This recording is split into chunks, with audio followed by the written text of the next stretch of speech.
Voilà, c'est parce que effectivement le cabinet de curiosité, il y a cette actualité qui est là, mais il y a une actualité qui tourne autour de ce gros morceau qui est Noce de sang. Explique-moi Au bord de la nuit. Alors c'est lié vraiment au projet de la compagnie, c'est-à-dire ça rejoint ce que tu disais tout à l'heure, c'est-à-dire pourquoi le cabinet de curiosité, le nom de la compagnie, il est pas, enfin voilà, il fait sens avec le travail qu'on y mène, c'est-à-dire faire coexister des objets théâtraux hétéroclites, voilà. Moi, enfin je pense que je crains l'ennui, donc d'où mon envie de monter un spectacle sur l'ennui, et du coup et en même temps, je suis quelqu'un, voilà, je vais avoir 40 ans, je suis quelqu'un qui aime beaucoup le cinéma, qui lit beaucoup de bandes dessinées, qui lit des romans, qui va au théâtre, enfin voilà, j'ai l'impression d'avoir une capacité à être ému par des choses, de pouvoir rire très fort à d'autres.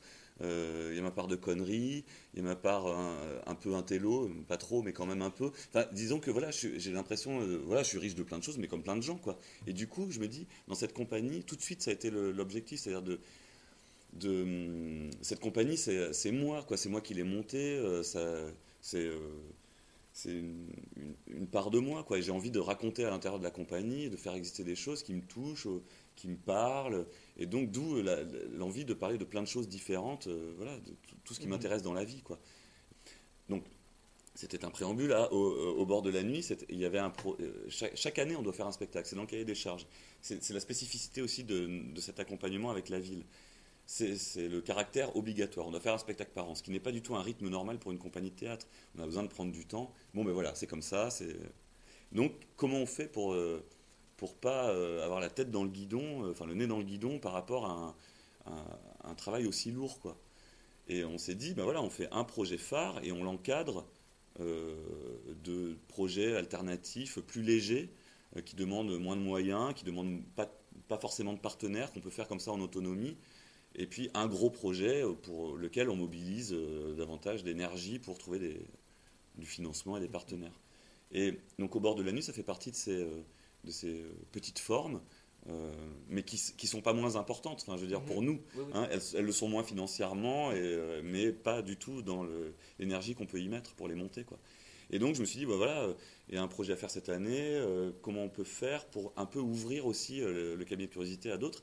Il y a Alexandre Dufour et Marie Blondel qui travaillent pour la compagnie, qui sont également metteurs en scène, qui sont acteurs, metteurs en scène. Euh, Pourquoi ne pas leur proposer de faire une mise en scène?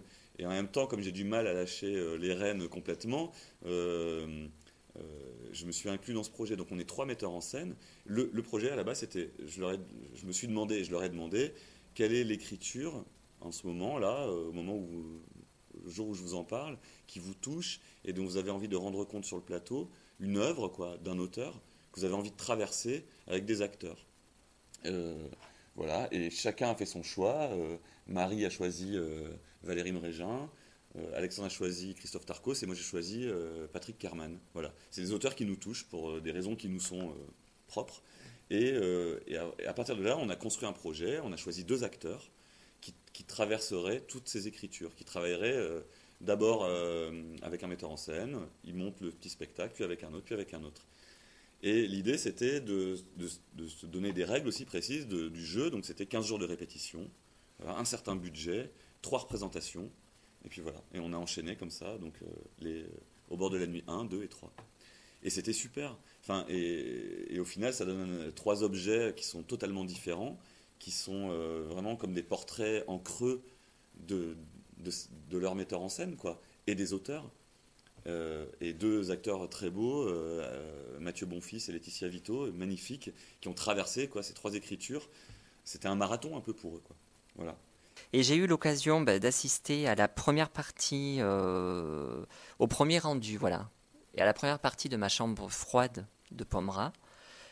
Alors, moi, j'ai été sidéré par le professionnalisme des amateurs, parce que c'est un travail, mais je pense qu'il demande autant d'énergie qu'une mise en scène, qu'une création de spectacle, parce que de toute façon, c'est une création de spectacle qui s'est passée là, ce soir-là, sous mes yeux. Qu'est-ce qu'on y met dans cet atelier, en fait, en tant que metteur en scène? Bah justement, j'y vais en tant que metteur en scène. J'y vais pas en tant que professeur. c'est vraiment quelque chose que je clarifie tout de suite en début d'année avec le groupe. C'est-à-dire, le projet, c'est c'est de monter quelque chose, d'aller au bout. Et il y a une expérience commune à tirer de ce travail-là. Voilà. Pour moi, et comme pour eux. D'être confronté à une exigence de travail, effectivement, c'est très exigeant. Et on y met effectivement beaucoup d'énergie, mais eux comme moi. Parce que ça, c'est un travail qui se fait sur toute la saison, avec des rendez-vous toutes les semaines de 3 heures. C'est très court. Alors on ne commence pas directement par attaquer frontalement le texte et le spectacle, mais on y arrive assez vite au texte. Et c'est vraiment un travail sur la longueur, quoi. C'est un marathon. Là, on a une responsabilité parce que ce sont des gens qui sont très poreux à ce qu'on peut leur dire, très généreux, et qui mettent pas de filtre. Voilà, et au fil du temps, parce que j'emmène beaucoup des ateliers amateurs et au lycée de la Garde, à Draguignan au lycée aussi. Et puis voilà, on est sollicité pour des stages à droite à gauche. Et c'est quelque chose je prends beaucoup plus de plaisir maintenant, vraiment. Ce goût de la transmission, en fait, en tout cas chez moi, il n'était pas là comme ça. Il est venu petit à petit, et parce que j'ai mesuré en fait l'importance que ça avait. Aussi bien au niveau des amateurs, ce sont des gens qui bossent ou qui sont retraités et qui viennent chercher une bulle un peu comment dire, d'ailleurs, quoi. Ça les change vraiment de leur quotidien. Ils viennent chercher. Ils veulent être sollicités à un endroit différent de celui dans lequel ils sont sollicités d'habitude, quotidiennement. Ils viennent chercher du contact avec les autres. Ils viennent chercher un regard sur eux.